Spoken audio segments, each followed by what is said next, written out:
Hello नमस्कार दोस्तों, स्वागत है आप सभी का अपने YouTube channel Z food teach एक नए वीडियो में। आज की इस वीडियो में हम लोग क्लास 10 का बायोलॉजी का जो आपको 5 चैप्टर है यानी नियंत्रण एवं समन्वय है, उसको टॉप 100 ऑब्जेक्टिव क्वेश्चन को इस वीडियो में करने वाले हैं। इसमें टॉप 100 लिखा हो सकता है, आपको 50 या फिर 60 ऐसे करके ऑब्जेक्टिव आपको मिलेंगे। तो काफ़ी इंपॉर्टेंट भी ऑब्जेक्टिव क्वेश्चन देखने वाले हैं। तो आपसे मैं रिक्वेस्ट करूंगा कि आप इस वीडियो को शुरू से लेकर के अंत तक देखिए, क्योंकि काफ़ी इंपॉर्टेंट आज की इस वीडियो में हम लोग ऑब्जेक्टिव करा रहे हैं। तो चलिए आज का वीडियो शुरू करते हैं। चैनल पर नए हैं तो चैनल को सब्सक्राइब कर लीजिए और दोस्तों के पास वीडियो को शेयर कर दीजिए ताकि वो भी इस वीडियो को आसानी से देख पाएं। आज का पहला नंबर क्वेश्चन से वीडियो को शुरुआत करते हैं। वीडियो को लाइक कर दीजिएगा और दोस्तों के पास शेयर कर दीजिएगा। चलिए आज हल्का मचाते हैं, शुरू से लेकर के लास्ट तक बने रहिए हमारे साथ। चलिए देखिए आज का जो हमारा पहला नंबर क्वेश्चन है दोस्तों, इसमें एक कंडीशन यह है कि जो पीपीटी बनाया गया है, पीडीएफ जो बनाया गया है और टाइपिंग आंसर भी कर दिया गया है ताकि बच्चों को प्रोवाइड किया जाए। उसके लिए मैं क्षमा चाहूँगा, बट कोई नहीं, आप लोग केवल याद करते हुए चलिएगा। केवल आंसर पर ध्यान मत दीजिए, केवल आपको याद करना है। जो हम बता रहे हैं उसको अच्छे से समझ करके याद करते हुए चलना है। कहता है कि निम्नलिखित में से कौन सा पादप हार्मोन है। पादप हार्मोन कौन है? तो साइटोकाइनिन एक ऐसा हार्मोन है जो कि पादप हार्मोन है। आपको आंसर भी दिखाई दे रहा होगा, ये ऑप्शन नंबर डी आपका सही उत्तर हो जाएगा, साइटोकाइनिन। चलिए आगे बढ़ते हैं और अगला नंबर क्वेश्चन देखते हैं क्या कहा गया है। दूसरा नंबर क्वेश्चन देखिए क्या है। दूसरा नंबर प्रश्न है कि दो तंत्रिका कोशिका के मध्य खाली स्थान को क्या कहते हैं। दो गो तंत्रिका कोशिका रहेगा, उसके खाली जगहिया को क्या कहा जाता है? तो उसको सिनेप्स कहा जाता है। तो ऑप्शन नंबर बी आपको उत्तर दिखाई दे रहा होगा कि सही उत्तर क्या हो जाएगा, सिनेप्स। ऑप्शन नंबर बी हम लोग सही उत्तर लगाएंगे। आगे बढ़िएगा तो केवल आप लोग याद करते हुए चलिए, ज़्यादा आपको सोचने की जरूरत नहीं है। अगला है कि मस्तिष्क उत्तरदायी है। तो मस्तिष्क किसके लिए? देखिए मस्तिष्क तो सोचने के लिए भी उत्तरदायी होता है, हृदय स्पंदन के लिए भी, शरीर का संतुलन बनाने के लिए भी। इनमें से कौन हो जाएगा? सभी। तो ऑप्शन नंबर डी आपका राइट आंसर है और सही उत्तर ऑप्शन नंबर डी है। आगे बढ़िएगा, याद करते चलेगा। इस तरह के क्वेश्चन आपको कहीं में मिलेंगे नहीं, इसलिए आपको प्रोवाइड हम करवा रहे हैं। बहुकोशिकीय जीवों में निम्न में से किस प्रकार का समन्वय पाया जाता है? तो बहुकोशिकीय जीव में रासायनिक समन्वय और तंत्रिकीय समन्वय दोनों पाया जाता है। तो ऑप्शन नंबर सी आपका सही उत्तर हो जाएगा, याद रखिएगा ऑप्शन नंबर सी। चलिए आगे बढ़ते हैं। 5 नंबर क्वेश्चन आप लोगों के सामने क्या कहा गया है, तंत्रिका कोशिका कितने प्रकार का होता है? तो तंत्रिका कोशिका 3 प्रकार का होता है दोस्त, याद रखिएगा तंत्रिका कोशिका 3 प्रकार के होते हैं। आगे हम लोग बढ़ते हैं, अगला नंबर क्वेश्चन देखेंगे क्या कहा गया है। 6 नंबर प्रश्न है कि प्रतिवर्ती चाप कहाँ बनता है। प्रतिवर्ती चाप मेरुरज्जु में बनता है। ऑप्शन नंबर आपका ए सही उत्तर दिया गया है।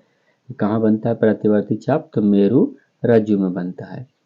आगे बढ़िएगा, अगला नंबर प्रश्न आप लोग के सामने है दोस्त, शरीर की प्रधान नियंत्रण ग्रंथि किसे कहते हैं। तो शरीर की प्रधान नियंत्रण, प्रधान कंट्रोल ग्रंथि किसे कहा जाता है? तो पीयूष ग्रंथि कहते हैं। ऑप्शन नंबर आपको बी नजर आ रहा होगा, ये सही उत्तर है। और इसके बारे में बता दें तो इसे मास्टर ग्रंथि भी कहते हैं, याद रखिएगा दोस्तों, मास्टर ग्रंथि कहते हैं। और इसी को पिट्यूटरी ग्रंथि भी कहा जाता है। तो आप लोग इन सभी नामों को याद रखिएगा। मास्टर ग्रंथि भी कहते हैं इसको, पीयूष ग्रंथि को, और पिट्यूटरी ग्रंथि कहते हैं। मास्टर ग्रंथि इसको इसलिए कहा जाता है क्योंकि एक ही बार में कई से कार्यों को नियंत्रित करता है, इसलिए इसको मास्टर ग्रंथि कहते हैं। तो इसका 2 नाम यानी 3 नाम पीयूष ग्रंथि का, यानी पीयूष ग्रंथि, मास्टर ग्रंथि और पिट्यूटरी ग्रंथि। अगला नंबर प्रश्न देखिए क्या है, अंतःस्रावी ग्रंथियां या दोस्तों अंतःस्रावी ग्रंथियां होती है, तो अंतःस्रावी ग्रंथियां नलिका विहीन होता है। ऑप्शन नंबर क्या हो जाएगा, ए आपका राइट आंसर हो जाएगा। आगे बढ़िएगा, 9 नंबर प्रश्न देखिए क्या कहा गया, मनुष्य के मस्तिष्क का औसत आयतन लगभग कितना होता है। तो मनुष्य के मस्तिष्क का औसतन आयतन जो होता है वो कितना होता है। अब देखिएगा यहाँ पर आपको 1650 ml हो जाएगा, याद रखिएगा 1650 ml। यहाँ पर ए आंसर दिया गया बल्कि ये गलत दिया गया है। सही उत्तर क्या हो जाएगा, तो ऑप्शन नंबर सी हो जाएगा। आगे बढ़ते हैं हम लोग, अगला क्वेश्चन देखेंगे क्या कहा गया है। देखिए अगला प्रश्न है कि हार्मोन स्रावित होता है। तो हार्मोन स्रावित होता है अंतःस्रावी ग्रंथि से। ऑप्शन नंबर ए आपका उत्तर भी दिया गया है। अगला प्रश्न आप लोग के सामने है दोस्त, क्या कहा गया, ध्यान पूर्वक देखिएगा। कहता है कि ग्वाइटर अथवा घेघा किससे पनपता है। तो आप लोग को अच्छे से पता है, बचपन से ही पढ़ते आ रहे होंगे कि ग्वाइटर जो होता है, घेघा रोग जो होता है, वो आयोडीन की कमी के कारण होता है। तो ऑप्शन नंबर यहाँ बी आपका सही उत्तर हो जाएगा। आगे बढ़ते हैं और अगला नंबर क्वेश्चन देखेंगे क्या कहा गया है। अगला प्रश्न है दोस्तों, थायरॉक्सिन का स्त्रवण कहाँ से होता है? थायरॉक्सिन का स्त्रवण कहाँ से होता है? तो यह थायराइड ग्रंथि से होता है। ऑप्शन नंबर आपका ये सही उत्तर हो जाएगा। क्या हो जाएगा? थायराइड ग्रंथि आपका याद रखिएगा, थायराइड ग्रंथि। 13 नंबर प्रश्न देखिए क्या है, मानव में डायलिसिस थैली क्या है? तो मानव में डायलिसिस थैली नेफ्रॉन है। ऑप्शन नंबर आपका ए उत्तर दिया गया है कि मानव में डायलिसिस थैली को नेफ्रॉन कहा जाता है। ऑप्शन नंबर ए आपका सही उत्तर हो जाएगा। 14 नंबर क्वेश्चन देखिए क्या कहा गया है, भोजन का पचना किस प्रकार की अभिक्रिया है? तो भोजन का पचना उपचयन अभिक्रिया है। ऑप्शन नंबर आपका ए सही उत्तर हो जाएगा दोस्त। कौन सी अभिक्रिया? तो उपचयन अभिक्रिया। आगे बढ़ते हैं और अगला नंबर प्रश्न देखेंगे क्या कहा गया है, कौन सा पादप नियंत्रक फल बेचने वालों द्वारा प्रयोग किया जाता है? देखिए फल जो बेचता है वो फल को पकाने के लिए एक रसायन का उपयोग करता है जिसका नाम काजी है एथाइलिन। एथाइलिन यहाँ पे लिखा है, कहीं कहीं आपको एथिलीन मिलेगा, याद रखिएगा एथिलीन है ना। तो एथिलीन एक फल पकाने वाला हार्मोन है जो कच्चे फलों को पकाया जाता है। आगे बढ़िएगा। 16 नंबर क्वेश्चन है, वह संरचना जो उद्दीपन की पहचान कराती है वह क्या कहलाता है? तो उसे ग्राही कहते हैं, याद रखिए। जो उद्दीपक की पहचान कराएगा उसे क्या कहेंगे? ग्राही कहेंगे।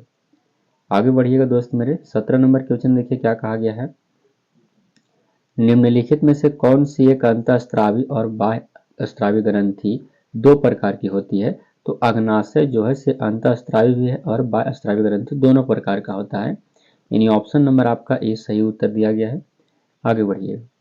18 नंबर क्वेश्चन आप लोग के सामने, कौन सी अंतःस्रावी ग्रंथि वृक्क के दोनों ओर ऊपर स्थित होती है? तो दोनों ओर ऊपर क्या रहता है? एड्रिनल रहता है। ऑप्शन नंबर डी आपका सही उत्तर दिया गया है। तो आप लोग को केवल याद करते हुए चलना है, बाकी और कुछ नहीं। अगर पीडीएफ कहिएगा तो कमेंट बॉक्स में जरूर बताइएगा, इसको पीडीएफ भी आपको प्रोवाइड कर दिया जाएगा टेलीग्राम पर भी और व्हाट्सएप चैनल पर भी। जेट टीच आप सर्च करिएगा, आ जाएगा व्हाट्सएप पर भी और टेलीग्राम, या फिर डिस्क्रिप्शन बॉक्स में लिंक दे देंगे, जाकर के वहाँ ज्वाइन कर लीजिएगा, वहाँ पर आपको मिल जाएगा पीडीएफ फ्री में। देखिए अगला नंबर क्वेश्चन आप लोगों के सामने है, जीवों में ध्वनि ग्रहण करने के लिए संवेदी अंग क्या है? जीवों में जो ध्वनि को ग्रहण करता है उसे संवेदी अंग श्रवणग्राही है। ऑप्शन नंबर सी आपका दिया गया है। आगे बढ़िएगा। अगला प्रश्न है, वृक्क के ऊपर स्थित अंतःस्रावी ग्रंथि क्या कहलाता है? तो वृक्क के ऊपर वाला अधिवृक्क होता है। ऑप्शन नंबर सी आपका उत्तर यहाँ पर है। आगे बढ़िएगा। अगला नंबर प्रश्न देखिए क्या कहा गया दोस्त, अधिकतर पादप नियंत्रक उत्पन्न होते हैं।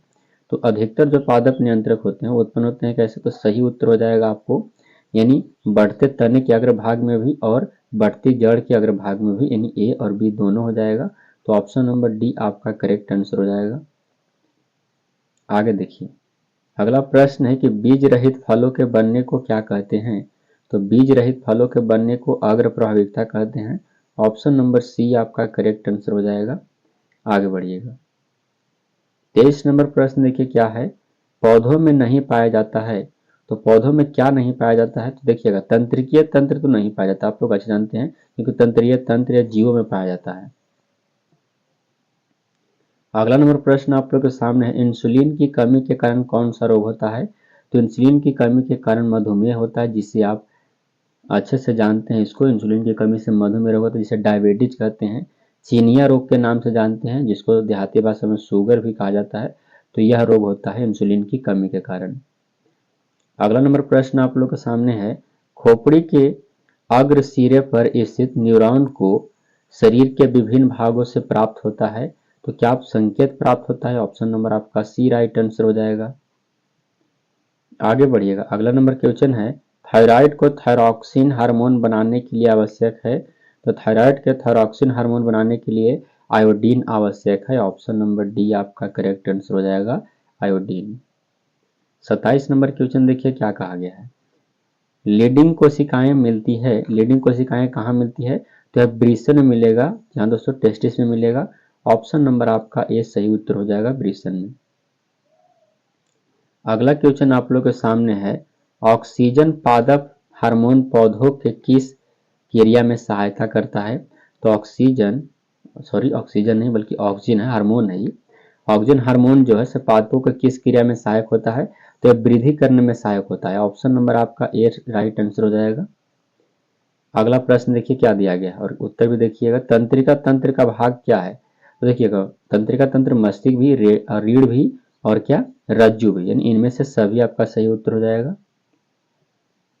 अगला नंबर प्रश्न आप लोग के सामने, एस्ट्रोजन, प्रोजेस्टेरोन और रिलैक्सिन हार्मोन स्रावित होते हैं तो यह अंडाशय से स्रावित होता है, यानी पुरुषों के अंडाशय से, सॉरी महिलाओं के अंडाशय से। ऑप्शन नंबर आपका ए राइट आंसर हो जाएगा। अगला क्वेश्चन है, इनमें से कौन मादा जनन हार्मोन है? तो मादा जनन हार्मोन देखिएगा प्रोजेस्टेरोन भी है, एस्ट्रोजन भी है और एस्टेरोल भी है, यानी इनमें से सभी के सभी जो है मादा जनन हार्मोन है। अगला क्वेश्चन देखिएगा, कुछ जानवर जुगाली करते हैं, किसके लिए जुगाली करता है? तो भोजन को पचाने के लिए। आप लोग देखे होंगे जानवर को बहुत से पूरा शुरुआत में तो पहले खा लेगा, उसके बाद में जुगाली करता रहता है, मुंह चलाते हुए रहता है, तो अपने भोजन को पचाता है वह। अगला नंबर प्रश्न देखिए क्या कहा गया, रुधिर दाब तथा हृदय स्पंदन किस हार्मोन द्वारा बढ़ता है? तो रुधिर दाब तथा हृदय स्पंदन जो है वह बढ़ता है एड्रेनलिन हार्मोन के द्वारा। ऑप्शन नंबर सी आपका करेक्ट आंसर हो जाएगा। आगे क्वेश्चन 34 नंबर क्वेश्चन आप लोग के सामने क्या कहा गया है, हमारे शरीर में विभिन्न जैविक कार्यों का नियंत्रण होता है, तो हमारे शरीर में जितना भी काम होता है वो कंट्रोल करता है तंत्रिका और एक रसायन दोनों के द्वारा। तो ऑप्शन नंबर आपका सी सही उत्तर हो जाएगा। आगे बढ़ते हैं और अगला नंबर क्वेश्चन देखेंगे। अगला प्रश्न है कि एब्सिसिक एसिड किस तरह का रसायन? देखिए इसको वृद्धि रोधक हार्मोन कहा जाता है एब्सिसिक एसिड को, क्योंकि जिस पर यह छिड़काव किया जाता है, जिसमें यह पाया जाता है, उसकी पत्तियां तुरंत मुरझा जाती है और पेड़ वह खराब हो जाता है। तो ऑप्शन नंबर इसका डी सही उत्तर है।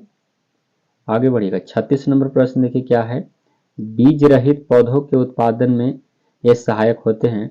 तो बीज रहित पौधों के उत्पादन में सहायक होता है कौन कौन? तो देखिए एक साइटोकाइनिन भी सहायक होता है और एक जिबरेलिन भी सहायक होता है। तो ऑप्शन नंबर आपका बी सही, सॉरी डी सही उत्तर हो जाएगा, यानी बी और सी दोनों। 37 नंबर क्वेश्चन देखिए क्या है, इनमें कौन फल पकाने के लिए प्रयुक्त होता है? तो एथिलीन फल पकाने वाला हार्मोन है। ऑप्शन नंबर सी आपका सही उत्तर हो जाएगा। अगला प्रश्न है दोस्तों, अग्नाशय द्वारा निम्न में से कौन सा हार्मोन स्रावित होता है? तो अग्नाशय के द्वारा जो हार्मोन निकलता है वो इंसुलिन भी निकलता है और ग्लूकागोन भी निकलता है, यानी सही उत्तर ऑप्शन नंबर सी हो जाएगा। 39 नंबर क्वेश्चन देखिए क्या कहा गया है, पत्तियों का मुरझाना किस पादप हार्मोन का कारण संभव है? अभी बता रहे थे कि पत्तियां मुरझा जाती किसके कारण? तो एब्सिसिक एसिड यानी एब्सिसिक अम्ल के कारण। तो ऑप्शन नंबर क्या हो जाएगा? सी आपका करेक्ट आंसर हो जाएगा। आगे बढ़िएगा, अगला नंबर क्वेश्चन है दोस्तों, किस हार्मोन के अधिक स्त्राव से जाइगेंटिज्म नामक रोग होता है? तो देखिए वृद्धि हार्मोन यदि ज्यादा आ जाएगा तो उसको जाइगेंटिज्म नामक रोग होता है, बीमारी होता है। तो ऑप्शन नंबर आपका ए सही उत्तर हो जाएगा इसका। आगे बढ़िएगा, अगला प्रश्न है कि जड़ का अधोगामी वृद्धि है, तो जड़ का अधोगामी वृद्धि है गुरुत्वानुवर्तन वृद्धि।